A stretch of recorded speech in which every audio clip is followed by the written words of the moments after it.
Una vez más, gracias por la invitación a la iglesia de Temuco, los hermanos. Estamos siguiendo un estudio en el libro de Lucas. Hemos llegado en esta parte al final de una porción donde veremos el capítulo 2. Lucas, el capítulo 2. Vamos a leer del versículo 26. Dice Lucas 2:26, y le había sido revelado por el Espíritu Santo que no vería la muerte antes que viese al ungido del Señor.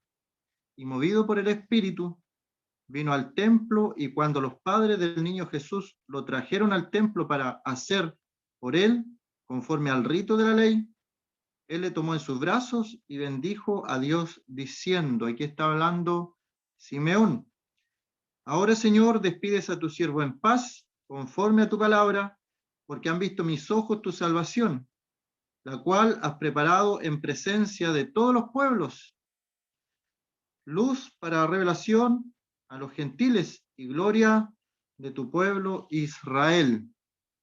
Y José y María estaban maravillados de todo lo que se decía de él. Y los bendijo Simeón, y dijo a su madre María: he aquí, este está puesto para caída y para levantamiento de muchos en Israel, y para señal que será contradicha, y una espada traspasará tu misma alma, para que sean revelados los pensamientos de muchos corazones. Hasta allí consideramos la vez pasada. Versículo 36. Estaba también allí Ana, profetisa, hija de Fanuel, de la tribu de Aser, de edad muy avanzada, pues había vivido con su marido 7 años, desde su virginidad, y era viuda hacía 84 años, y no se apartaba del templo, sirviendo de noche y de día, con ayunos y oraciones.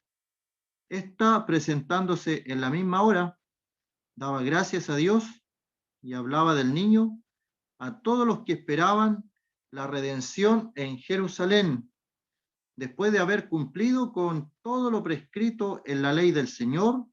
Volvieron a Galilea, a su ciudad de Nazaret, y el niño crecía y se fortalecía y se llenaba de sabiduría, y la gracia de Dios era sobre él. Hasta ahí por el momento la lectura de la palabra del Señor. Hemos considerado personajes en estos primeros capítulos. Hemos visto Zacarías, a Elizabeth, los pastores, hemos visto a María, a Simeón, y hoy día corresponde el turno de esta mujer, Ana, la profetisa, hija de Fanuel. Se dan aquí los datos y hacemos de inmediato esta aclaración para aquellas personas que hablan de profetas en el día de hoy. En el tiempo que se escribió la Escritura, solamente existía el Antiguo Testamento. No había otro libro. Cuando se referían a las Escrituras, se estaban refiriendo, como el mismo Señor lo dijo, al Pentateuco, que son los libros de Moisés, los primeros 5 libros de la Biblia. Moisés se estaba refiriendo a los Salmos, y cuando se hablaba de los Salmos, podía incluir también otros libros poéticos, como Lamentaciones, como Eclesiastés, que es como filosofía también, el libro de Eclesiastés escrito por el rey Salomón, y Cantar de los Cantares, que es una oda, un poema a lo que es el amor, y también es una figura del amor del Señor hacia su iglesia. Y también estaban los libros proféticos. Estos eran los tres libros, o los 3 grandes secciones del Antiguo Testamento: los libros de Moisés, los libros de los Salmos y los libros de los profetas. El Señor se lo dijo después de su resurrección a los que iban camino a Emaús, y también se los dijo a los que estaban en una habitación cuando Él aparece no por la puerta, sino que aparece visiblemente delante de ellos después de la resurrección, y les dice: Moisés escribió de mí, los salmos escribieron de mí, los profetas escribieron de mí. Así que eso eran las escrituras en el Antiguo Testamento, en la antigüedad. El Nuevo Testamento no estaba escrito. Entonces hay un periodo llamado así, periodo de transición, donde no había palabra escrita para la iglesia. Pensemos en las nuevas congregaciones, la congregación de Judea, de Samaria, luego Pablo comienza a predicar y aparecen más congregaciones. Está la iglesia de Corinto, Gálatas, que la vemos, la de Éfeso, que Pablo tuvo que escribirles cartas. Pero antes de eso, antes de que estuviera todo escrito, habían profetas dentro de la congregación, porque no había una palabra escrita. Entonces Dios dotó a hombres dentro de la iglesia para que dieran un mensaje de profecía en ese tiempo, llamémoslo así, de transición. Pero una vez que la palabra de Dios queda completada y termina el libro del Apocalipsis, escrito por Juan, la revelación de nuestro Señor Jesucristo, dice al final: si alguno añade a las palabras de esta profecía, o si alguno quita esas palabras de la profecía, y ahí concluye y termina toda la palabra o el mensaje del Señor para nosotros. Y después que la palabra del Señor queda concluida, tenemos la Biblia, la palabra profética más segura. Así que en el día de hoy difícilmente podrían existir así los llamados profetas. Puede haber el caso, hay testimonios de hermanos que den un mensaje a otro hermano, pero no por ello estos hermanos son profetas. Ya pasó el tiempo de los profetas, quedó con Juan. Los profetas profetizaron hasta Juan, y de ahí en adelante vemos en el libro de los Hechos un profeta llamado Ágabo, que profetizó un gran hambre, y estamos hablando de los Hechos, un periodo de transición, y esa gran hambre ocurrió cuando él dijo que iba a ocurrir y con las consecuencias que Ágabo dijo que iba a ocurrir. No como en el día de hoy, cuando se habla de profetas, dicen: miren, el Señor viene una gran tragedia, pero no dan fecha, no dan nada específico. El profeta del Señor era específico. Recordémonos en la antigüedad, grandes profecías que se entregaban a los hombres de Dios eran específicas y se cumplían. Y si no se cumplía lo que el profeta decía, el pueblo de Israel tenía la ordenanza, el mandato de apedrear a tal profeta. Incluso aquellos que decían: tuve un sueño, soñé, y no era realidad, no se cumplía esa profecía, se tomaba al tal profeta, llamado así por él mismo, y se apedreaba. Tal era la rigidez, el respeto, la reverencia, cuando alguien decía que tenía una profecía de Dios, una palabra de Dios. No vemos hoy día lo mismo en el mundo religioso, no lo vemos. Livianamente las personas dicen: soy profeta de Dios, cuando no son profetas de Dios, lamentablemente. Así que estamos antes del periodo de la iglesia, y por eso aquí aparece una mujer que dice profetiza, hija de Fanuel. Se dan sus antecedentes familiares. No se nos dice, no se nos menciona datos más acerca de su padre, Fanuel. Pero qué importante la crianza de esta mujer, que es anciana.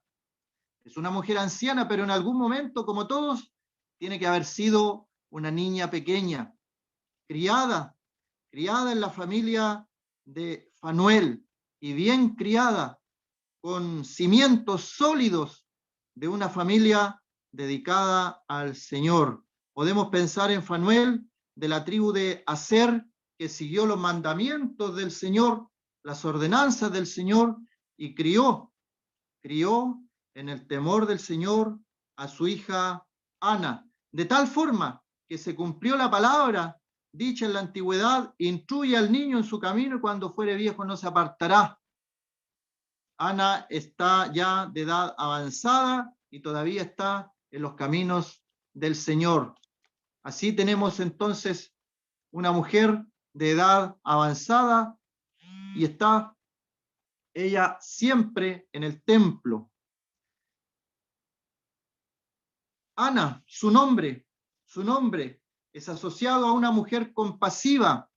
Viene de una palabra en el hebreo que significa gracia. El nombre Ana. En la antigüedad había una mujer poderosa en oración también llamada Ana. Y esta es la Ana del Nuevo Testamento. Ana profetisa, hija de Fanuel, de la tribu de Aser. Y ahí hacemos un alto, un paréntesis para hablar un poco de esto de la tribu de Aser. ¿Por qué? ¿Por qué la Biblia menciona y por qué Lucas, que recordemos que Lucas es un historiador, un investigador, que los pequeños detalles él le da importancia por alguna razón? Y la tribu de Aser era una de las tribus que no había vuelto a Israel. Hacemos un paréntesis allí. Estaba el reino de Israel, comenzó. Hubieron solamente tres reyes con el reino unido. El primer rey, el pueblo lo pidió, Saúl. El segundo rey, elegido por Dios, David. Y el tercer rey, el hijo de David, con Betsabé, que ahí podemos hacer otro paréntesis, que Dios da segundas oportunidades y perdona, porque fue el hijo segundo de Betsabé, porque el primero murió por causa de su pecado de adulterio y de asesinato de David. Pero oró David y Dios lo consoló a él y a Betsabé con un hijo, y este hijo fue Salomón, el tercer rey de Israel. Y luego, entre Jeroboam y Roboam, hubo conflictos y se dividió el reino de Israel.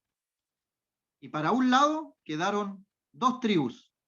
Para el otro lado quedaron 10 tribus. Y ahí están las 12 tribus de Israel. Así que en el lado del norte quedaron 10 tribus. Y a eso se le llamó Israel. Y en el lado del sur quedaron 2 tribus. Y eso era Judá. Así que tenemos ahora el reino dividido en Judá, por el sur, capital Jerusalén, y en el norte, las 10 tribus, tenemos el reino de Israel, con 10 tribus y su capital en Samaria. ¿Ya? Hasta ahí seguimos entonces, y luego vienen los imperios invasores. El imperio de Babilonia, el imperio babilónico, capturó a los del sur y se los llevó a Babilonia. Ahí tenemos el caso de Daniel, por ejemplo, tenemos el caso de Ezequiel, y luego en el mismo territorio está la historia de Esther. Son personas que fueron sacadas del pueblo de Israel, del lado sur, y fueron llevadas cautivas al territorio de Babilonia. Y ellos después volvieron, retornaron. Y ahí tenemos otros libros escritos como Esdras, Nehemías, que hablan de la reconstrucción del templo, de los muros, de las puertas. Pero ¿qué pasó con los del norte? A los del norte, a las 10 tribus, donde estaba la tribu de Aser, se los llevaron hacia el imperio asirio. Y el imperio asirio jamás hubo un retorno a la tierra de Israel.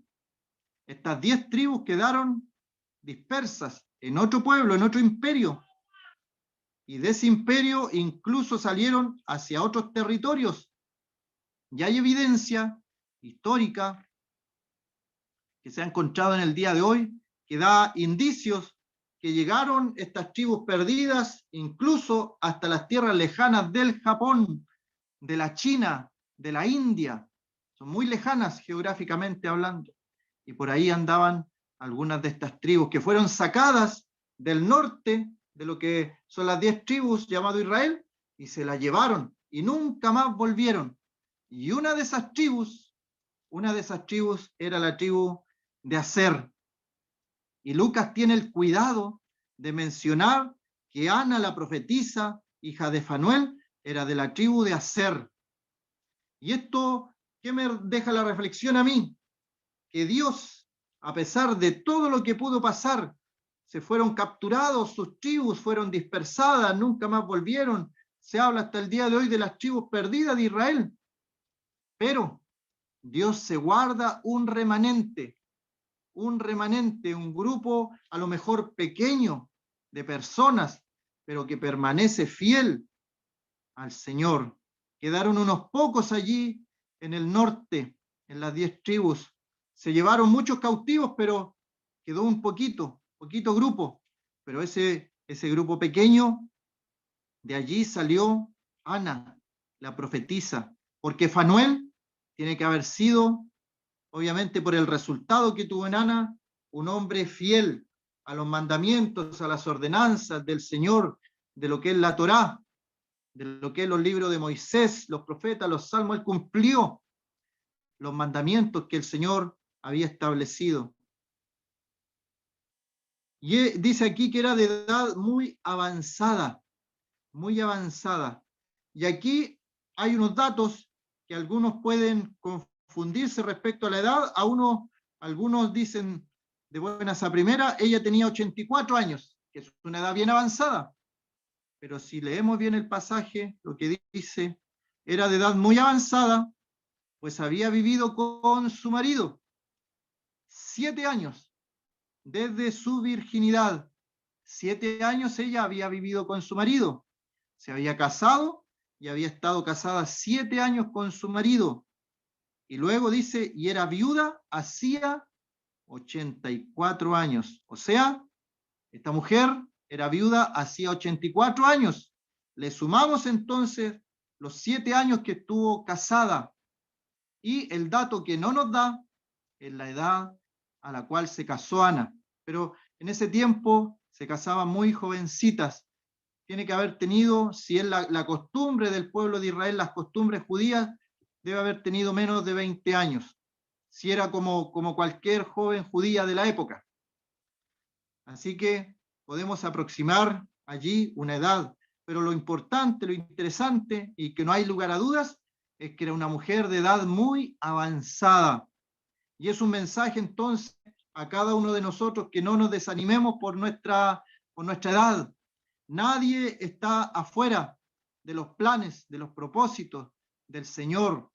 Dios ocupa jovencitos en la palabra del Señor, señoritas ocupa en la palabra del Señor, pero también ocupa ancianos, ocupa personas de avanzada edad.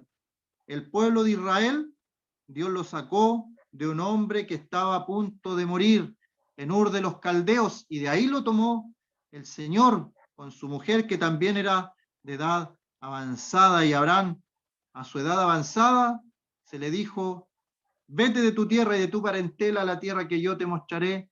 Y el hombre salió y llegó a la tierra que Dios le había dicho. Y de Abraham salió el pueblo de Israel. De Abraham, en la fe, nuestro padre, salió como las estrellas del cielo, como la arena del mar, que no se pueden contar, de un hombre de avanzada edad. Moisés, alguien tendrá aquí en esta reunión, en esta sala, ya ha pasado los 80 años. Allí comenzó Moisés su ministerio. A los 40 años él pensó que debía liberar al pueblo de Israel y mató a un egipcio. Luego salió huyendo y estuvo 40 años en el desierto. 40 años, y a los 80 Dios lo llama.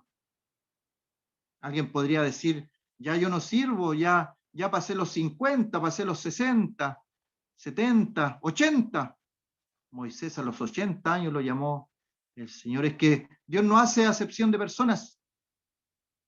Dios ocupa a los que están ocupados.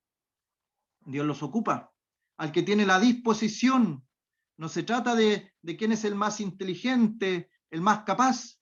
Dios toma a personas de la nada, los capacita para que la gloria de Dios se manifieste en la persona y no sea la gloria del hombre. De edad muy avanzada, lo deja claro. Puede haber dicho Lucas haber escrito que era de edad avanzada, pero se le agrega allí el muy avanzada, muy avanzada. Así que tenemos aquí una viuda.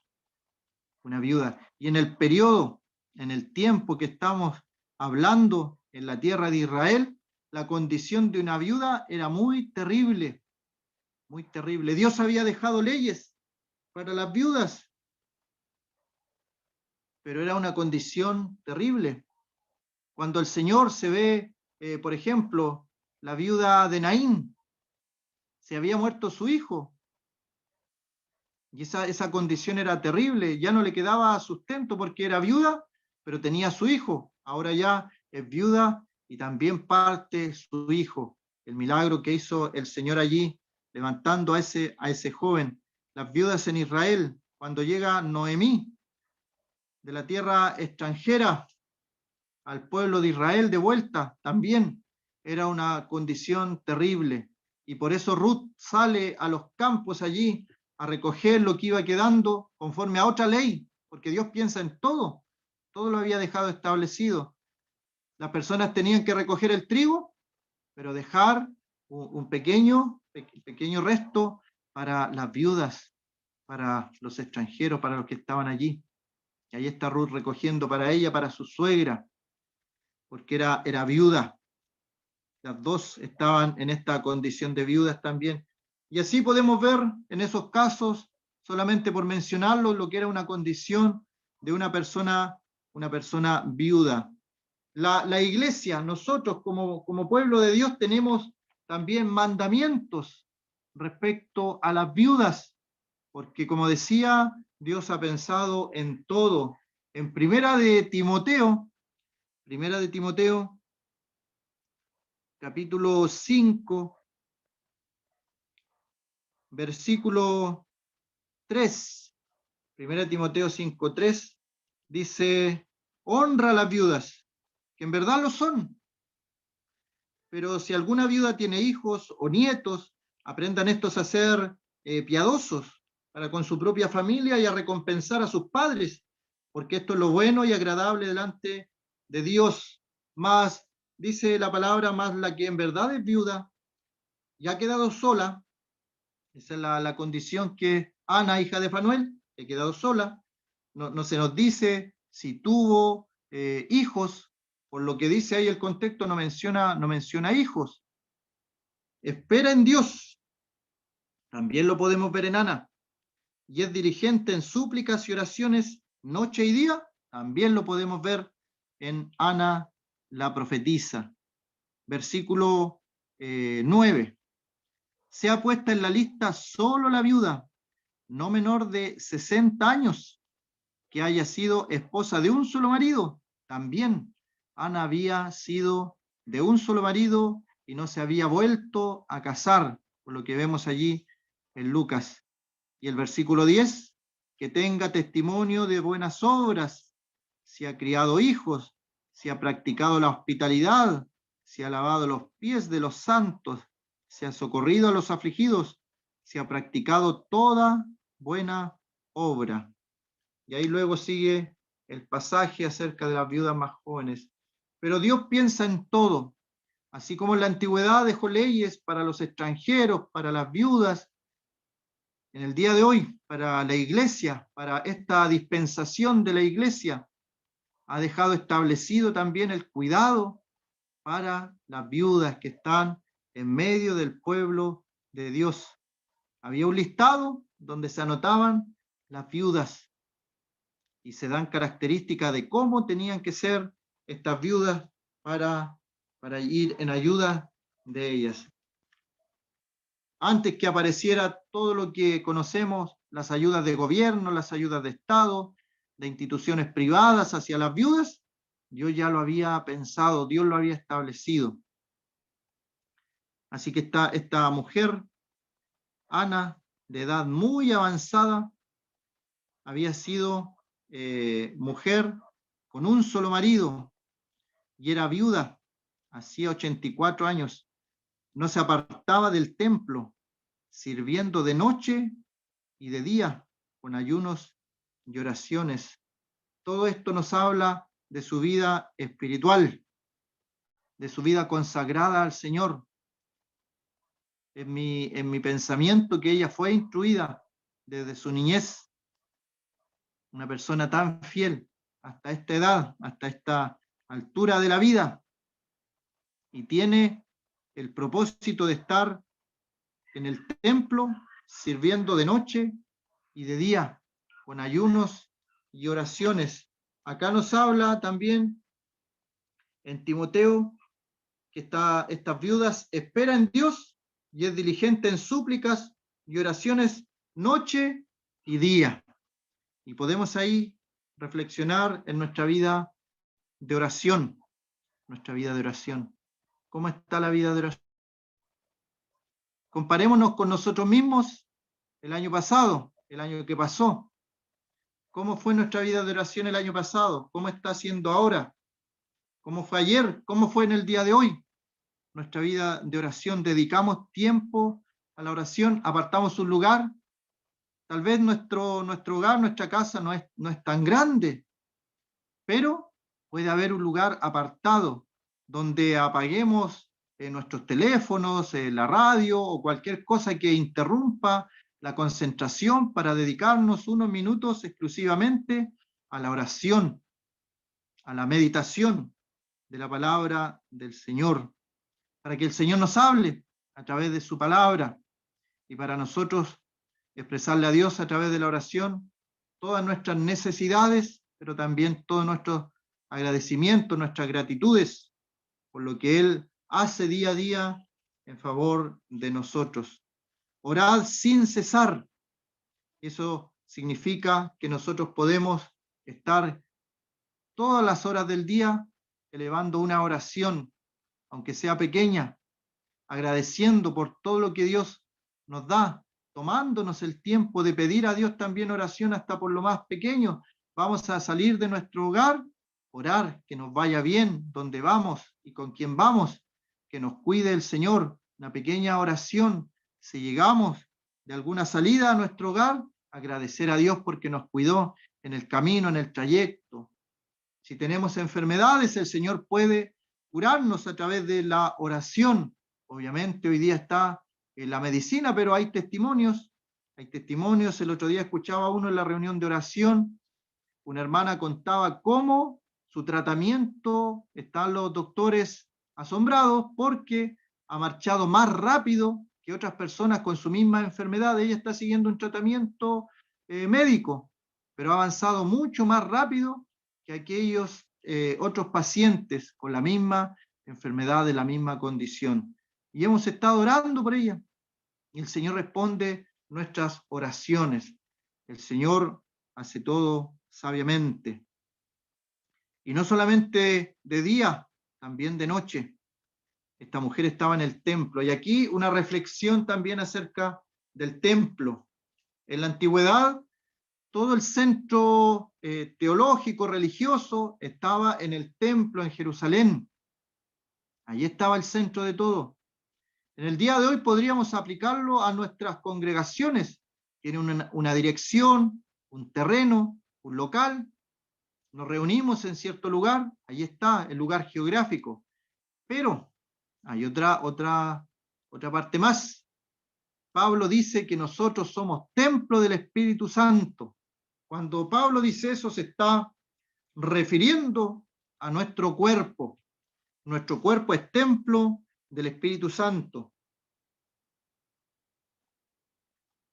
Y por eso nosotros tenemos que cuidar también nuestro templo. Es templo del Espíritu Santo. Y podemos considerar eso. Si nosotros somos creyentes, hay una parte que es el espíritu que está en el hombre, como dice Romanos, que el espíritu dice a nuestro espíritu que somos hijos de Dios. O sea, el Espíritu Santo se comunica con nuestro espíritu y nos dice que somos hijos de Dios.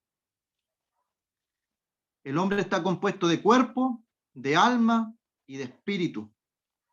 Algunos lo mencionan de mejor manera, que somos un alma eterna, y tenemos un cuerpo para comunicarnos con los demás, y tenemos un espíritu para comunicarnos con Dios. Cuerpo, alma y espíritu. Que todo vuestro ser, espíritu, alma y cuerpo, debe ser consagrado al Señor. Y el cuerpo es templo del Espíritu Santo. Y nosotros entendemos esa diferencia, que podemos estar momentos sin estar en aquel espíritu. Los hombres de Dios en el tiempo del siglo I, como el profeta Juan, cuando escribe Apocalipsis, y él dice, estaba en el día del Señor en el espíritu. Estaba el día del Señor en el espíritu. Hay un lugar en nosotros que es el espíritu, que ahí buscamos las cosas espirituales. Y de ahí el Señor comienza a hacer las transformaciones. En este tiempo muchos no se han podido congregar por la pandemia, pero eso en ningún caso ha quitado la presencia del Señor, porque el templo del Señor en lo individual es el cuerpo del creyente. Es el cuerpo del creyente. Y por eso los cuidados para santificarnos, cuidar nuestros ojos, cuidar nuestras manos, nuestra boca, todo nuestro ser, presentarlo como sacrificio vivo delante de la presencia del Señor. No satisfacer los deseos de la carne, sino que santificarlos. Y así como esta mujer estaba en el templo, dice que no se apartaba del templo, nosotros tenemos como creyentes el privilegio de ser templo del Espíritu Santo. Hay dentro de nosotros el Espíritu Santo y nosotros somos ese templo. Pero a veces hay una contradicción en el sentido de que el Espíritu Santo viene a morar en nosotros, quiere dominar toda nuestra vida y solamente nosotros le damos acceso a ciertas partes, a ciertas áreas de nuestra vida. Es como si tuviéramos un invitado en casa de confianza y le pasáramos las llaves de todas las puertas menos de una. Y en esa habitación no puede entrar. ¿No sería de total confianza aquel invitado? Bueno, el Espíritu Santo entra a morar en nosotros, entra a morar como un invitado celestial, está dentro de nosotros y quiere abarcar todas las áreas de nuestra vida. Pero a veces nosotros le impedimos que obre en algunas áreas y apagamos el Espíritu, no le dejamos obrar a plenitud. Y yo creo que más de algún hermana ha tenido aquella experiencia de que puede sentir que el Espíritu algo quiso hacer con él y no le dejó, le resistió, lamentablemente. ¿Qué hizo esta mujer con el encuentro que tuvo con el Señor? ¿Acaso estaba amargada? ¿Estaba afligida? Pensemos en el tiempo de Israel, en el tiempo que estamos viendo esto. La vida de una viuda era totalmente difícil, totalmente difícil. Había muerto su marido, pero ella no estaba amargada. Por el contrario, ella servía a Dios, no se apartaba del templo y estaba sirviendo. Y esa palabra en el día de hoy se ha olvidado.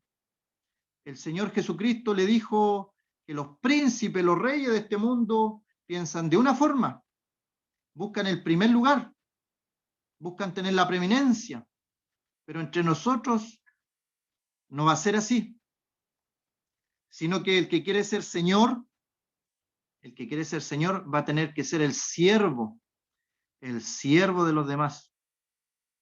Lo vemos también en Juan, cuando el Señor toma aquella toalla y lava los pies a sus discípulos. Tiene que haber esperado un momento. ¿Saben que ese era un trabajo del siervo? Y nadie lo quiso realizar. Nadie lo quiso realizar. Hasta que el Señor tomó un lebrillo, tomó la toalla y lavó los pies de los apóstoles. Y ahí es cuando Pedro dice, no me lavarán los pies. Porque era un trabajo de siervo, de esclavo, y el Señor lo hizo. Con el ejemplo enseñó que entre los creyentes no debe ser así. Nuestra naturaleza humana, pecaminosa, carnal, quiere tener el primer lugar, la preeminencia, que todos los ojos estén sobre uno. Pero el Señor, ¿qué es lo que enseñó? Que el que quiere ser grande en el reino de los cielos tiene que ser el siervo, servir a los demás. No nos dice aquí en qué servía esta mujer, pero tenía un ministerio. Cuando hablamos de ministerio, hablamos de un trabajo. Ella tenía un trabajo, una labor dentro del templo y no se apartaba. Y estaba sirviendo. Tenía amor al prójimo. A veces dejamos de lado esto del trabajo, del servicio al prójimo, o dejamos de lado el servicio a las personas inconversas.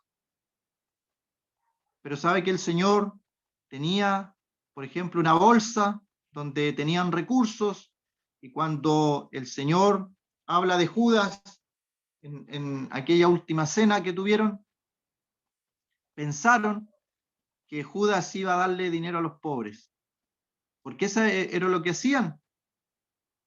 De la bolsa sacaban dinero para ayuda a los pobres. Pablo también dice, no se olviden de los pobres. Obviamente, en primer lugar, en la iglesia, el pueblo de Dios, la familia espiritual, pero también la gente inconversa, la gente del mundo. Tal vez hay personas que nunca van a escuchar el evangelio de parte nuestra, de nuestros labios. No les gusta, algunos rechazan abiertamente y dicen, no quiero que me hable, por favor, no me hable de ese tema. No escuchan, abiertamente rechazan escuchar. Pero a veces la ayuda, demostrada el amor cristiano, el amor de Cristo demostrado de otra manera, de una ayuda, de un testimonio, de un servicio a una persona.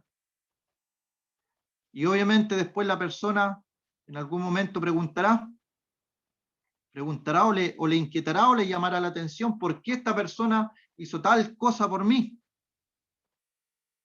Es porque es un mandamiento cristiano.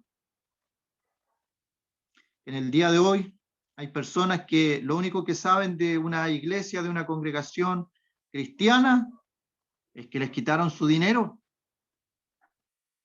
Porque hay pastores o personas llamadas pastores así, o líderes religiosos que abusan de ovejas que no tienen mucho conocimiento de las cosas espirituales, de la palabra, y abusan de eso. Y lo vemos incluso a veces en las noticias, cómo entregan dinero a personas por temor de Jehová, piensan que haciendo eso van a agradar al Señor. Se aprovechan de eso. Dios no viene a nosotros por los recursos, por el dinero. Él es dueño del oro y de la plata, no hay necesidad de nada. Jehová es nuestro pastor y nada nos faltará. Y nos da la oportunidad de servir al prójimo. Hay una parábola cuando el Señor le preguntan, ¿y quién es mi prójimo? Y ahí el Señor cuenta acerca del samaritano, y es una historia muy impactante para demostrar quién era el prójimo. Personas religiosas pasaron por el lado de un hombre que había sido golpeado, asaltado, estaba moribundo, y los religiosos de la época miraron y pasaron de largo. Pero un hombre samaritano, un despreciado de la sociedad del tiempo del Señor, se detuvo para ayudar a un judío, que eran enemigos, lo ayudó, lo tomó, lo puso, su cabalgadura lo llevó a un mesón, a un hostal, a un lugar donde le podían cuidar. Y cuando se va le dice, cuídamele. Esa palabra es como diciendo, cuídalo como si fuera yo, cuídamele. Y cuando yo vuelva, si gasta algo de más, yo te lo pagaré. Un servicio al prójimo, un servicio a personas tal vez desconocidas, El Señor pone delante de nosotros obras para que hagamos. Leía una historia del Evangelio, cómo llega el Evangelio a Chile. Aproximadamente las asambleas, el primer hermano que llegó, don Andrés Stenhouse, a Santiago, llegó el año 1925, por aquella época. En 1925. Pero el Evangelio en Chile ha tratado de entrar, de que somos colonia, muchos años, por diferentes hermanos se ha tratado, y sabe que los mayores resultados se dieron a través de la predicación del Evangelio, pero también haciendo otras actividades de ayuda al prójimo en Chile. Y la gente le llamaba la atención a aquellas personas, aquellos extranjeros que ayudaban sin esperar nada a cambio a los chilenos. Y le llamaba la atención. Y acudían, recibían la ayuda, pero luego también recibían la palabra del Señor. Sabemos que no estamos llamados a hacer instituciones sociales o ayudas sociales, sabemos eso, pero no lo dejemos tampoco de lado, olvidado en un rincón. El Señor ayudaba a los pobres, también hacía un servicio Pablo, que no se olvidaran de los pobres. Así que esta mujer nos deja el ejemplo de que servía en el templo, no se apartaba de noche y de día. Los ayunos y oraciones. Entendemos que lo que es la oración. Hay oraciones de agradecimiento, hay oraciones de petición, que son las que más conocemos nomás. Y Señor, o le pedimos a alguien que ore por nosotros, o nosotros mismos oramos pidiendo cosas. Pero también hay oraciones de agradecimiento, hay oraciones de adoración al Señor, hay oraciones de alabanza donde destacamos lo que Él ha hecho por nosotros. Hay oraciones de intercesión, las oraciones de intercesión, orar por otra persona, orar por la salvación de un amigo, de un familiar, estamos haciendo una oración intercesora. Y oraciones con fe, no dudando, pidiendo algo y creyendo que el Señor lo va a hacer aunque parezca imposible. Imposible. Y el otro asunto de el ayuno. El ayuno. ¿Estará vigente el ayuno?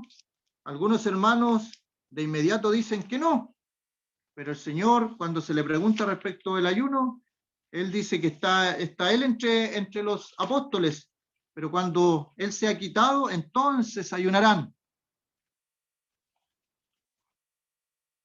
Hay un pasaje en el Antiguo Testamento, en el libro de Isaías, el capítulo 58, que nos habla del ayuno verdadero. El ayuno verdadero.